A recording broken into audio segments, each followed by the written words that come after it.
qui était Judas Iscariote. Judas était un candidat de la grâce, mais un admis de l'enfer. Je m'explique. Judas a écouté plusieurs passages bibliques qui avertissaient les disciples contre la cupidité et contre le fait de ne pas suivre le Seigneur Jésus-Christ, mais de suivre, et cela, la cupidité en mammon. Par exemple, Matthieu chapitre 6, verset 24. Nul ne peut servir deux maîtres à la fois, car ou bien il aimera un et haïra l'autre. Nul ne peut servir Dieu et Mammon. Judas a bel et bien entendu cet enseignement. Mais il a cru que ce passage biblique n'était pas important. Combien de prédicateurs, lorsque tu leur donnes des enseignements, avec versets bibliques à l'appui, ils considèrent que ce n'est pas d'eux que tu parles. Ils sont au-dessus de certains versets bibliques.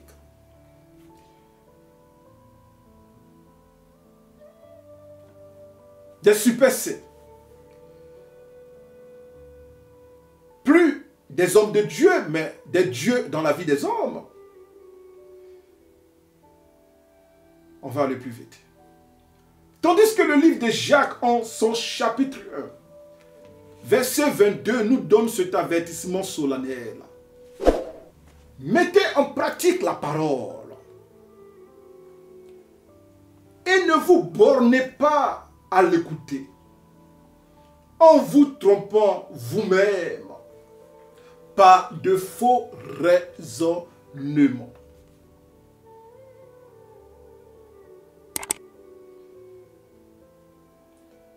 Judas voulait devenir riche. Judas se bornait à écouter la parole de Dieu, mais sans plus tard la mettre en pratique.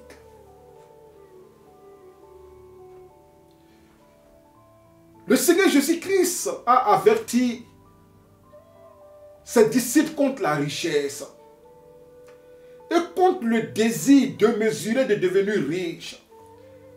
Et je le dis toujours, parmi les apôtres primitifs, à part Judas, mais parmi les 11, lequel est-ce que l'évangile a rendu riche?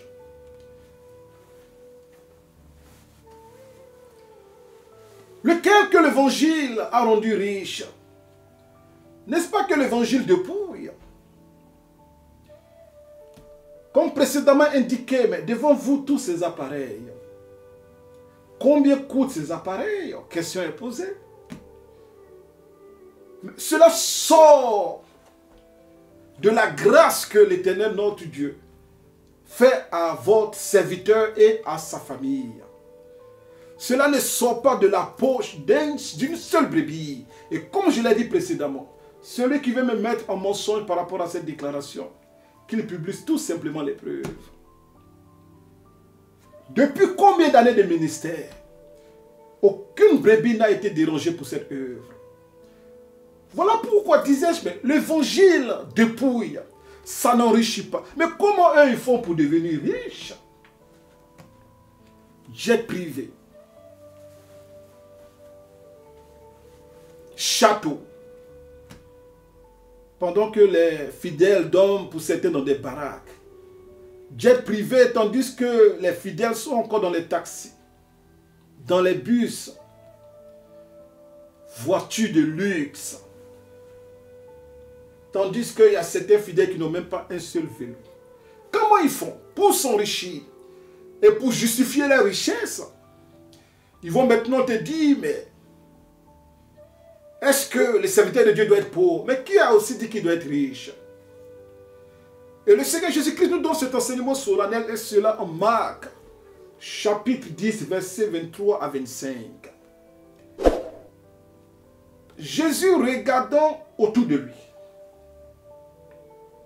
dit à ses disciples qu'il sera difficile à ceux qui ont des richesses. À qui? à ceux qui ont des richesses d'entrer dans le royaume de Dieu. Verset 24, les disciples furent étonnés de ce que Jésus parlait ainsi. Et reprenant, il a dit, mes enfants, qu'il est difficile à ceux qui se confient dans les richesses d'entrer dans le royaume de Dieu. Verset 25.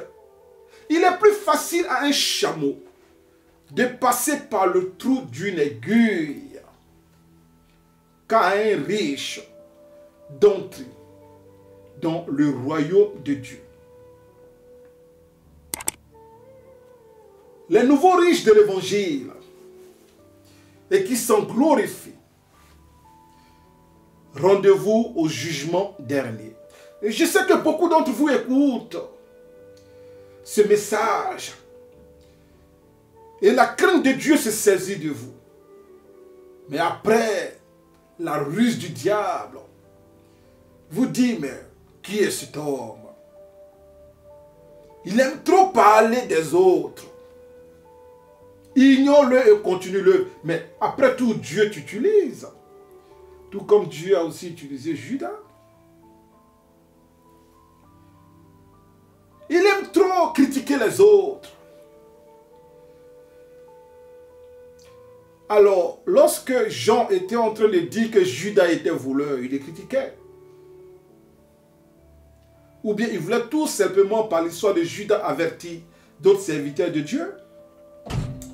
On peut aller plus loin. Car il faut véritablement s'éloigner de la cupidité et cela dans le milieu apostolique. Alors disais-je, qui était Judas Iscariote?